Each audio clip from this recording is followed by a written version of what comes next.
Hi, welcome to the End of Seeking podcast, episode 1. This was a spontaneous talk captured in the garden between Martyn and I. We talked about evolving culture, identity, and the need for ultimate transcendence. Hopefully it will be the start of many. Please excuse the sound quality. We do aim to improve, but for now we hope you enjoy the birds.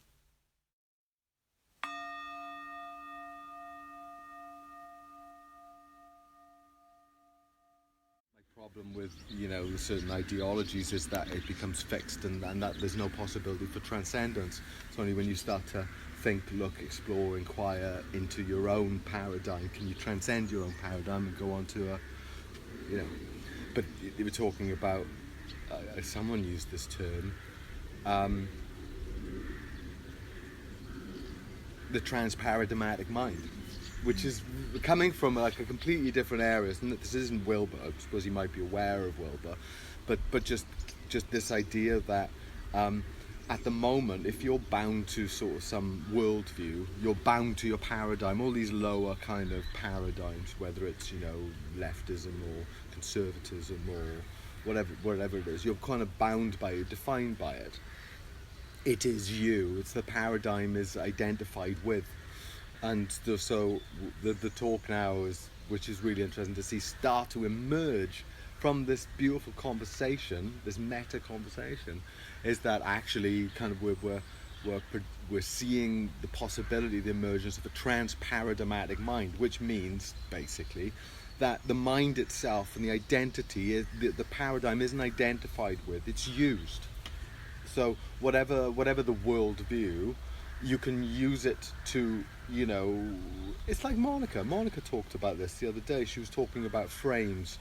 At the moment she's using the frame of Ayurveda or yoga and Ayurveda, the whole system, because it's useful in terms of taking care of yourself and different natural medicines and stuff. But she's like, I'm using it, and it's not like, for now it's a useful frame to function with, and then like when you're done. So it's this willful ability to use relative frames, paradigms, truths, stuff that's important. Rather than a set of entrenched beliefs. Entrenched beliefs that you are fully identified with and then defend against any yeah, opponent. And actually often there's some beliefs within those systems that you maybe naturally wouldn't agree with, but if you question those particular ones, it crumbles the whole set of beliefs. So you kind of have to have part and parcel, all of it or none of it. Which is the problem of identification ultimately, because if you're identified, then it's you're not using it, it's using you. And so that was interesting to see that thought emerge from within this thing. It's like, yes, there's all these different mimetic ideas and gatherings of thinking and people coming up with different viewpoints, but as long as the identification is present within and as those paradigms, then we're having problems. Only when you can step outside and be the transparadigmatic mind, the mind that uses paradigms but isn't bound by them. Paradigms meaning mean plexes and all these different, worldviews and stuff. Because it's like you talk about, I can do that. I can use the mind. I can use concepts. But I don't believe them entirely, and I can take them up and put them down as I see fit. Yeah, they don't overwhelm your experience. No. They're part of your experience, and it's almost like a tool that you use, rather than what you think you are. Exactly. And therefore you can't put it down when it doesn't serve. Yes, so you it's an all or nothing thing. Yeah. Whereas when you see it for what it is as a tool, it's a little bit when it's appropriate, and then it becomes a really useful tool. There's nothing wrong with concepts and paradigms. No. They can be really useful, but only when they're appropriate. When they start to become inhibiting, then they're not appropriate. But here's the thing, they're only inhibiting because they're held on to, they're identified with, and culture war is only happening because people are gripping tightly and strongly identified with a worldview, and a certain certainty. So there's this, so in some ways this big, this slew of mimetic tribes, let's say, they're sort of minor and major paradigms basically, which people are, most of them are functioning from this identitarian viewpoint, like my tribe and my view is fighting for dominance over the other views, and it's only when like the possibility of transcendence occurs, the meta-paradigmatic mind, which is the mind that isn't bound by the individual paradigms, just using them. Yeah. And the mind itself is free, which is basically integral, which is basically enlightenment and functionally awakening, where you don't need to identify with conceptual structures, but you do use them as tools. Yeah. So that's actually this is starting to emerge at the leading edge of this whole liminal thinking space that's occurring now online with a bunch of other thinkers. It's not the IDW, there's a sort of a subset of it. There's a bigger space of people who are figuring what the fuck is going on, and there's leading thinkers in that. This podcast culture is part of it, the medium, I think it's no coincidence that we notice that there's a sort of what appears to be mass awakening, as in the numbers of people awakening is massive compared to what it was 5-10 years ago. Certainly outwardly awakening, people who are seem that way. And there is also at the same time this going on. Yes. I don't think it's a coincidence. No. I think that it's very appropriate that with awakening, everything bubbles up to the surface. Yeah. Nothing is hidden anymore. Yeah. And so then you've got sort of culture, everything is bubbling up to the surface, nothing is hidden anymore. Yeah. And so it's like these things have to be confronted and seen through and processed and dealt with in order for you to be ultimately free of them. But it's happening on an individual personal level, but it's also happening on a cultural level. It looks differently in a cultural way. Right now it looks really messy, but then awakening is really messy. Well, awakening is really messy, and also awakening doesn't... When I hear someone like Lindbergh and others talk in that way and come out with emergent ideas that are a natural consequence of a dialectic conversation going forward, when the natural consequence of that is the proposition of a transparadigmic mind, let's say, someone who is beyond the identification with paradigms. That's profound. To find that in the public domain of discourse is... See, that's what I'm seeing where it's emerging, and it's very interesting. Okay, that's coming from like an integral point of view or awakened point of view, where the natural condition of that is transparent. That's exactly what they're talking about. They are coming at it through intellect and mind and discussion and development of ideas, and I'm going, okay, this is another sign of because this is the bleeding edge of human thought.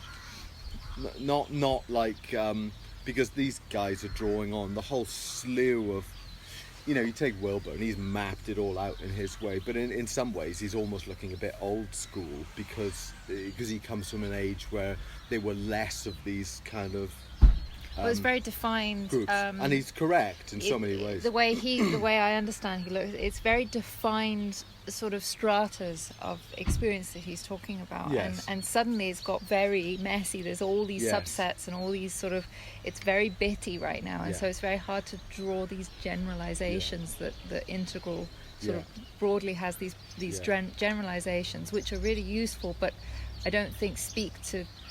Well, in some ways they actually do. No, they do. It does, because all Wilbur's been doing is mapping out how it's been showing up.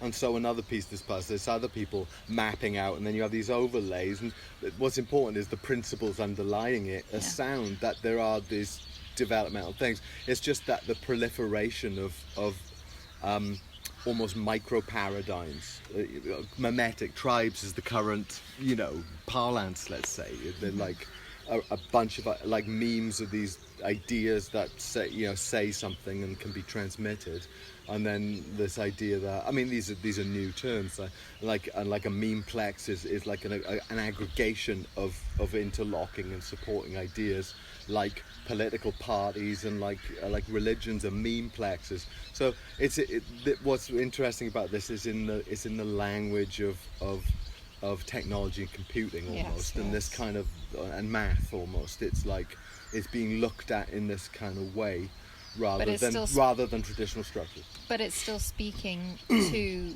the same sort of things that we're talking about in different terms. Actually, totally. It's like Candace O'Denver, that she started to talk about open intelligence and data instead of awareness or spirit and a content or phenomena. Yeah. They're actually relative or absolute. Yeah. So this guy and these various other thinkers who have all got a piece of the puzzle are talking in the current parlance. What's. It hasn't quite been mashed up with spiritual realms of talking, and yet actually they are. Well, it's referring to the same sorts of things. I mean, there is, because interestingly, like the interview I was watching last night, it was only a short one, but I've been listening to this guy and reading this guy, and so he turned out to be a little half-hour interview. But what was interesting was that the people he was talking with was a thing called Rebel Media, which is an ex-Channel 4 and BBC journalist who's really into this world of Jordan Peterson and Ken Wilber, and he was the link that actually had Ken Wilber talking about Jordan Peterson recently. Right, so you have these nodes at which you have a bunch of intersections of all these, from like Sam Harris, who's a very secular atheist, but free thinker, and then you got him meeting up with Jordan Peterson, who's this Jungian mythic psychologist, spiritual Christian vibe, and then you got this guy, Lindbergh, was a kind of a liminal thinker in the sense of he's kind of that intersection between sort of philosophy almost and technology and culture. I've noticed my intersection has kind of been about spirituality, culture, and creativity. That's kind of nominally my broad interests, and as they've emerged out. But I could probably intersect with a few different things as well, and where you get these people who are amalgams of different viewpoints, but what's emerging for the ones who are really kind of paying attention and sufficiently meta about the whole thing is that these are all stirrings and sub-pockets of micro paradigms. Not as if you're either you could be caught in them as an identity, or you could be kind of transcendent to them and see them much more healthily. And that's the next stage, is not the tribes, but the meta of the tribes, in which it becomes one becomes free to use them as one wills without identification, and that's, you'll still kind of favor certain meme plexes over others. It just strikes me, it's so funny listening to you speak, because it just strikes me like that's not my area of interest particularly, but it just strikes me as you're talking, if you change the language, it's exactly what I'm talking about. What we're exactly talking about. It's exactly, talking about these using these paradigms, and you're talking about it culturally, but both levels. All I'm hearing is the content you're using, the concepts. Yes. And it's yes, exactly that. It's, if you change the language, it's exactly what we're talking about, but it's on a different level.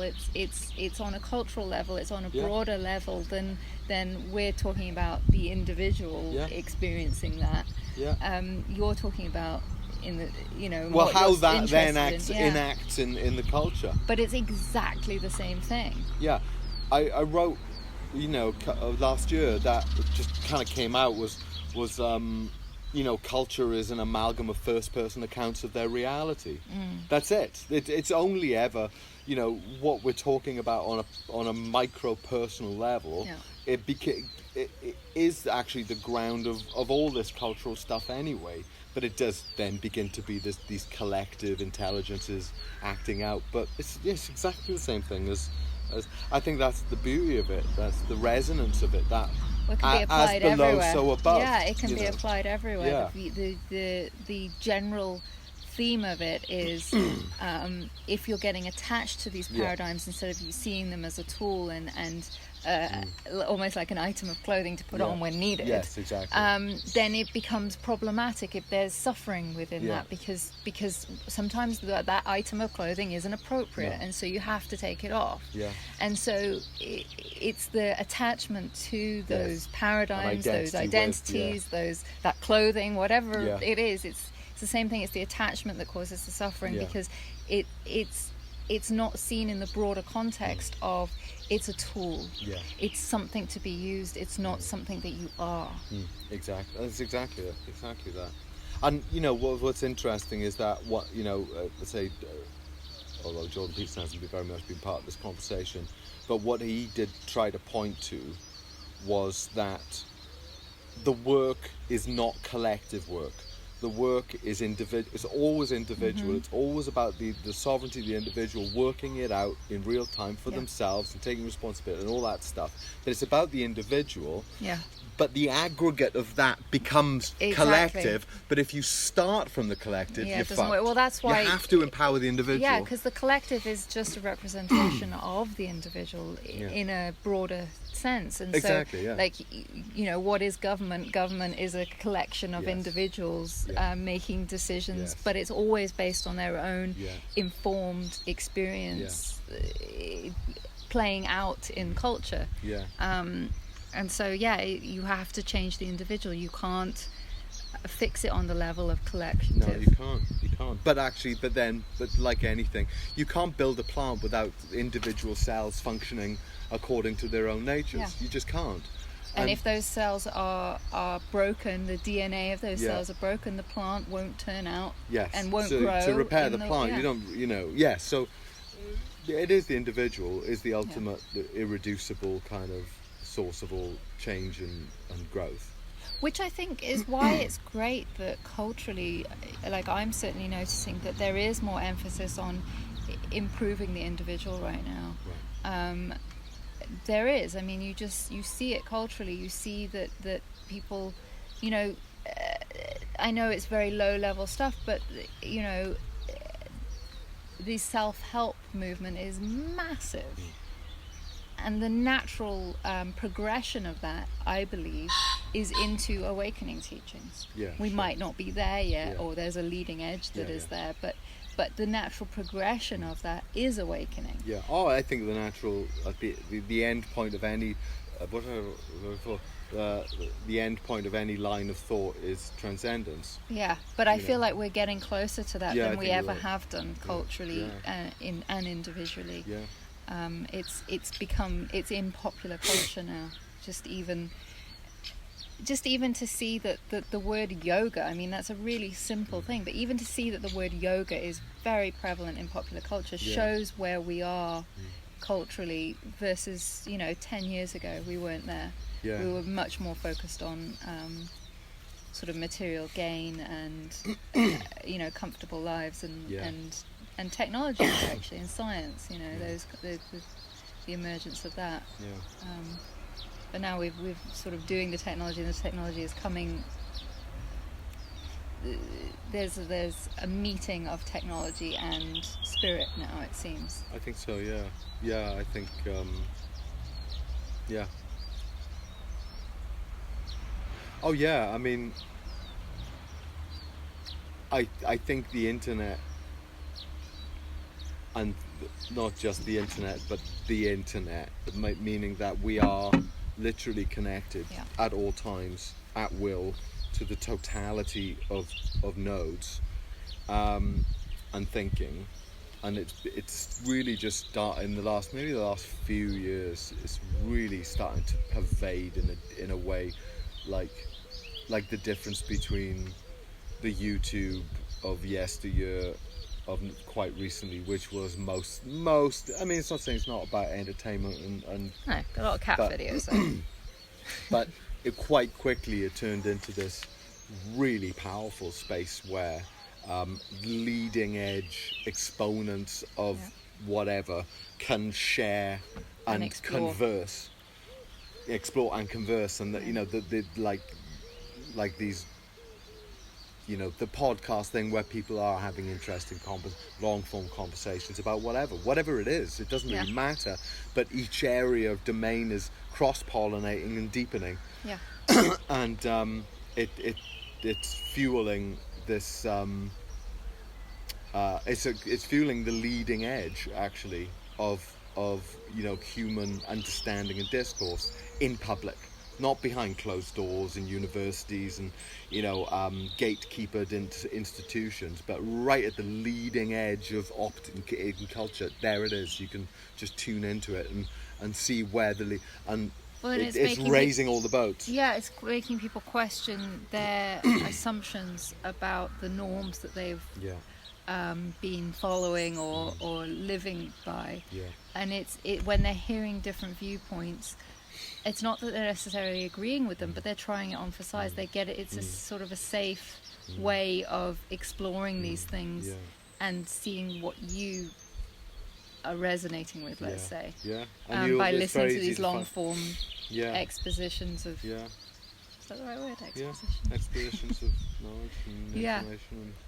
And then just getting into conversation. So, I just find it very, very interesting, very kind of heartening to see this process playing out, Well, it is, and it's like you said, it's playing out in the public domain, in the cultural space. It's rather than behind closed doors in academics, where academics are discussing this stuff and then coming up with the new thinking of the time, and that could take decades. And then presenting it to be received. Exactly, a book decades in the making maybe of discussion, and now it's so immediate, and I think it actually speaks to something else that we've talked about over the years, the singularity of like things exponentially speeding up, and the immediacy of how people are exploring new ideas and new thinking is it's not taking decades to come to the public domain now. It's immediate. If you want it, you can go and look for it. And these ideas and these memes and these these new are transformative, and of people's experiencing, and so people are leveling up a lot. The opportunity to level up through participating in this ongoing conversation of unfoldment of thinking and being. It's powerful stuff. Because what's interesting was take Rebel Media as one example, is that in that particular node you have all these different crazy, because you have on one hand you've got the secularists, but who are thinking interesting cultural things and presenting interesting cultural ideas that are very useful and provocative and powerful. But there's other people who are on a different end of it who are bringing other things to the table, and yet all these nodes are crossing on each other, and the best of each is being kept, and just the cross-pollination of information and perspective is really which really I powerful. think translates also to what's going on with spirituality right now as well, in that there are so many teachers out there, and they're like fundamentally they're all talking about the same thing, but the way in which they're talking about it is so drastically different sometimes. And I think this cross-pollination allows people to sort of see that it's none of that. It's none of the way that's manifesting, let's say. No. It doesn't look like this teacher. It doesn't look like that teacher. It allows someone to broaden their view of what, and to look at the heart of what's being talked about rather than the way it's being talked about. Yeah. And so it sort of allows people to see that it's none of the final answer. It's always the heart of the answer. Yes, and in a sense, like the identification and attachment it seems to me the big issue and problem with this stuff is getting and it's the same. It's the transition from duality to an identification to non-duality, broadly speaking, and non-identification. That. And it's the move from first tier to second tier. However you map it out, first tier is identified paradigms. Second tier is transcendent and inclusive of all paradigms.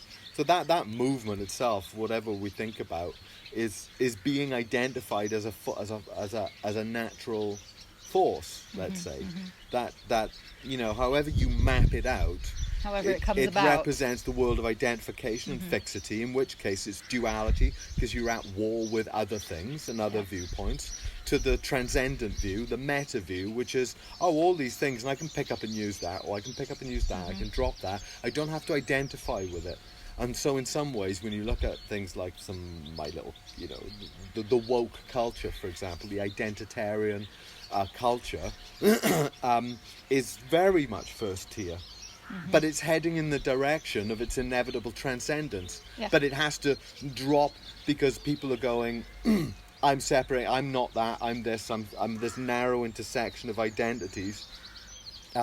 But then they reify themselves at that identity rather than going, this is provisional. Yeah, but that's what happens with seekers. Like, you get seekers who go, I'm not this, I'm not that, I'm not that, but they haven't quite reached the space of being in which the mind that holds that. Exactly. But you know, for a while as a seeker, you spend a lot of time identifying of what you're not or what you are. Well, the last identity is the spiritual identity, isn't it? Often. Yeah. But you have to be able to identify, that's a thought. First, you have to have that set of tools and discrimination and discernment as to all the elements of your experience. And that's what spiritual practice does, is sort of allow you to identify, that's a sensation, that's a thought, that's a this, what I'm not. That's a that. Exactly. In some sense, natty. Yeah, so, and then, but you've got to have that final step of recognizing who knows what I'm not. Exactly, recognizing the vessel, let's say, self-recognition, for which all of that is contained within. Yeah, and so this is playing out beautifully in the culture from directions which are non-spiritual. Yes. Yeah. But then, honestly, spirituality was just a tool that I used to get. I mean, I was philosophically minded, and, as well, it was like I was aiming to get through the mind, and the mind has to participate in that for a while. For some people, to get to a point. Other people, it's more the felt experience might be dominant or emotional, whatever. You can transcend anything. Yeah. Whatever you go at, you can transcend. You can transcend anything. Roll up, yeah. Yeah. Well, Maharishi talk about that. They used the mantra, but he said you could transcend through sound, through sight. You could transcend through touch. Yeah. You can transcend through. So what he's saying is that every whatever thread you pull on, if you follow it down its own rabbit hole, you end up beyond it. Yeah, absolutely. So that, so if you're going at it through intellect, that's fine. Ideation itself will transcend itself as a natural consequence of it. Which is why none of it is opposing to each other. Like, you literally, it doesn't really matter. No, but you have to get to the point where there's that. I think the great transition point is that, and I see it on the horizon, going from identitarianism to trans-identitarianism. And actually even that notion of being trans whatever in the common parlance is I'm beyond something. So I'm beyond gender or I'm whatever it is. So transpersonalism is, or transintellectualism or transculturalism, all this possibility of transcending is already. But often, before you get to that point of transcending, it's the most violent, the most personal, the most cultural, the most, the water boils before it turns into steam. It's the most boiling. And it's that's like what we've got in culture, and so that's why my view is that we're in a very interesting time. People view it as a negative thing that's happening right now. I actually view it as a positive thing that's happening right now, because I see the boiling point. And when everything is coming out into the open, I see that's actually the point at which you can transcend it all. Yeah. And will. And it's the messiest point, though. If you can get through that, like if you can hold the nerve almost of just hanging on in there and weathering that storm, the storm is the most violent and the most intense before it breaks. And so, I think culturally and personally, actually, I see a lot of people going through that intensity and seeing it as a step back or a step in the wrong direction. My viewpoint is it's actually the opposite. It's actually the beautiful, most but it's necessary. Challenging. It's because identities are being in the identities in the face of their there's so many of them now, mimetic tribes and strongly held identities, individuals and groups, are being held so tightly, and yet they've been assailed by so many others like never before. Yeah. So But that's what happens to the person. It's maximum duality, isn't it? But that's what happens to the person when you've got a seeker who's right in the throes of that transformation. You actually see that the mind is at its most sort of aggressive in those terms. It's I think you say like monkey mind, it's like really like doing its best to hold fast, and actually the reason why it's doing its best to hold fast is because it's being transcended, and it's entirely under threat. Yeah, it's losing its power, it's losing its strength of conviction, and yet when it's losing that, it's trying to hold on the hardest. So it. Identity, man. The identity is that action which holds on to say, I am this, so I can't let it go. Yeah. And so discovering that you're not that. Well, and the fear that comes up. Yeah, absolutely, and the defensiveness. Yeah, the exactly. fear, and this is why I see in culture we've got that fear and we've got that defensiveness, and it's never been as strong that I've seen anyway. Yeah, no, you're right. So we're in this mad place right now, and I see it acting out, and But I see so many people seeing this as really the worst thing, that it's all going to shit and it's all gone. We're going backwards. We're not progressing. We're actually going backwards, and it's that pre-trans fallacy thing. I believe of like. We won't see that actually it's going forwards until the completion of it has happened. Yeah. You have to go through it. You can't exactly. You can't go. And that's I felt when Jordan Peterson, one of the big problems of Jordan Peterson, for all his wisdom download, which is very important, I do believe, and a lot of wisdom, he still holds on to this kind of acrimony towards the postmodern viewpoint. With like real anger, as if it shouldn't be. Right. It's so blah blah, and rather than having that truly integral viewpoint, the meta viewpoint. Oh, this is how culture develops. It goes through.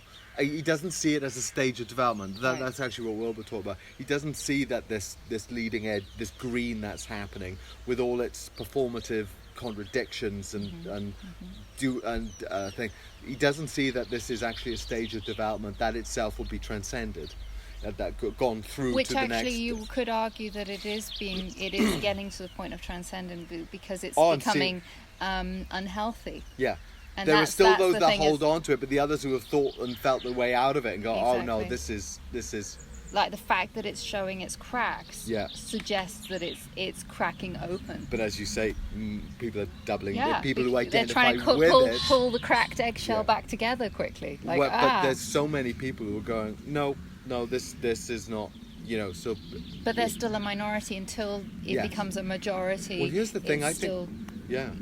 I think there's good. I think in the same way as postmodernism came, like modernism was so long, and then postmodernism was like faster, and it's the singularity aspect again. I think we're next racing level. through it. Yeah. Yeah, I think what do you call it?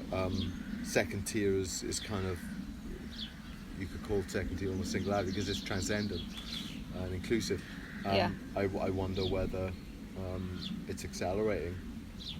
Whatever we want to frame it as. I think everything is. Global awakening, or everything is accelerating right now. It feels that way anyway. If you look what's happened even in the last year, and then you look 5 years, and then you look 10 years, and then you look 50 years, it's whatever field you actually want to pick right now, it feels like it's accelerating. Yeah, no, I mean, I was watching Elon Musk talking about how people didn't understand. They were mapping out his progress. He was his mega factory and putting out, cars and stuff, and he was about 6 months behind production, and everyone was saying, and because he was talking about someone who was very much in this space, another, what do you call it, industrialist woman who's very smart, who's been watching the space, because and they just didn't understand. Also, so the doomsayers were saying, oh, he's 6 months, that means he's thinking of it linearly, and he was going, no, because there was so much, I was building out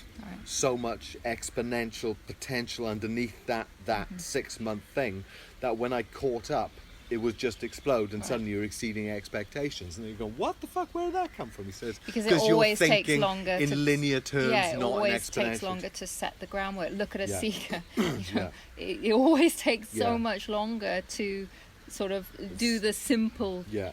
But we groundwork think, to where you get to a place where you're even interested in the more rarefied, Right. let's say, the non-duality Yeah. type teaching. so there's an acceleration quality in Yeah. the exponential Yeah. acceleration that says that, and I see it in climate things, like people and population projections. Like people go, oh, if we continue at that rate, I say, well, that's not how it works. You know, things happen within that thing as Nassim Taleb talks about Black Swan, the things that influence human society more than anything else are the things we can't foresee that have a massive impact on what going forward. You know, like in 1890 or whatever, or 1900, you know, London was saying, God help us, at the rate of expansion of horses and carts, we're going to be up to our necks in shit in the next 20 years. And that was the fear. But in the next 20 years, we got actually, cars. came along, and Yeah. no one saw that, because everyone's projecting on what you know. Yeah, but yeah. actually, along that timeline, things that you don't think turn up all the Always. time that have disproportionate effects God, on. look at our life. So exactly. So it's the unknown unknowns that have a bigger effect than the knowns, Yes, yeah. and so but also exponents. That if you think in linear 1, 2, 3, 4, 5, it's not how it works. It's 1, 2, 4, 8, 16, 32, and before you know it, the curve's going like that, and that is how things are going now. And I see, you know, just shit going down. I mean, it's still kind of. Well, it makes it impossible to predict. Makes it, and here's the other thing, it makes it impossible to identify with, Yeah. because it moves and everything moves and changes so fast that you can't really, if you stop to identify it, you really are being dragged along. But it hasn't always been that way. No, it hasn't. And that's why you see like the older generations sort of struggling with Resistance, that. You know, like the lady in the supermarket the other day with me paying by my phone, you know, Yeah. like it's like, what the hell is this? And it's like, thing? this has been around for a while now. Yeah. But to them, nothing did. Yeah, You know, for it was them. very stationary. Their lives were very secure. They were able to sort of count on certain It's things just- being a certain way. And Yeah. now it's just not that way. And No, no. I was really struck by that woman's face of disgust. Yeah. It was really weird and odd. Like I don't know this. I'm not covered with this. It's disgusting. It's well, just freaking me out. like judging it as wrong as well, like judging that like she was correct and this action was wrong. Yeah. Because it rattled because her. it was wrong in her paradigm. This isn't how she worked. I mean, she Yeah. was talking about like I'm just getting over the fact that I can't use cash the whole time. Yeah. Yeah, we live in interesting times. I think it will be very hard to recognize where we are now, looking back in like 20 years' time, looking back and Yeah. I think so much will have changed. Yeah. But I don't think we can judge how that will change. Well, right what's now. interesting, what I've noticed this last few years hasn't been like what I had noticed beforehand was rapid technological change, right? And that. But now, the last couple of years in particular, I've noticed, so we're having rapid cultural change Yep. on the back of rapid technological change. And Yeah. that's actually the bit that's unsettling. It's Yeah. not the technology changes, what changes on the back of it. Culture. It's crazy. But it also plays into those two things play into what we were talking about the other day of like now much more being about the feeling level rather Yeah. than the thought level, Yeah. like trying to process. Yeah. So the technology that I assimilate, you know, I think of that as like the thought process, very scientific, Yeah. you know, analytical mind, you know, and it used to be spirituality, we'd talk about it in terms of the mind and, you know, those sort of things. And now it's more about the energetics and the felt, Yeah. and that to me is synonymous with the cultural kind of Yeah. thing. I don't know, it's not something I've deeply gone into Well, in feels myself right is now. definitely But leading edge green. I'm just noticing the shift of in the meta and Macro, yeah. in macro, that it's much more. It's not on a level that can be analyzed as easily. It's much more felt. It's much more intuitive. It's much more. When I say felt, I mean energetics, even, because emotions, you can analyze emotions. Well, it's even one step further than that. Well, where we've just been, which is, let's say, broadly speaking, the world that has been built for us and with us has been the world of modernism, industrialized modernism, secular, scientific, rational. Rational, there you go. Yeah. And that's had privilege over all other things. And now the emergence of green as a leading edge, that's where we're coming now, is back to the interiors. Yeah. So because Exactly, it wasn't it was very powerful. The interiors to come. Is cultural. The interiors is cultural as expressed exterior. Exactly. But so it's the interiors now, and everyone's feels is important. Yes. But it's not enough. But it's moving in the right direction. It's moving in the right direction. But I think it's being expressed in very interesting ways. Well, I think human design is really interesting as a kind of, I know it's just a throwaway thing, that one of the core maxims of human design, or insights of human design, is that that the mind is rarely, but almost never, the authority, because the mind is just fragmented. It can make any case for anything, and it actually isn't broad enough as a mental functioning to be able to calculate all the possibilities. Sure. It's actually all authorities, and therefore our guide and our compass and our guide through life is in some form of the felt experience. Yeah. And that's what determines our knowingness, is the felt experience, not the thought experience. Yeah. So and that's perhaps like turning back within. Yeah. I see it visually in myself. I see it as concentric circles, like the core of which is let's say consciousness, pure awareness, non-aconceptual experience, and then you have all these concentric layers of experience out into the world. And so by the felt experience, we're getting closer. We're not quite at the aconceptual sort of no experience, let's say. From which all experience, but that visually, that's how I see it. You're heading back towards like experiential first principles. Exactly. That's where you want to be, because the rest of it is a concentric circle. Intellect, mind, all that is out of that, but be at the center. And then of body, your and then family and culture and all. Exactly. It but goes at the very moment far. it's fucked up, and mind has been which was very useful, because we've had to build out this amazing world, but it has it. Well, it's just one further away. It's not wrong. The thing is, each stage, if it's felt to be the final answer and identified with paradigm, then it's a problem. But modernism and rational all that stuff, and externals and scientific, that's absolutely powerful and useful, but not as the leading edge, not as first principle. It's not. It can't. I wrote the other day, like the mind adopts. Usurps as first principle.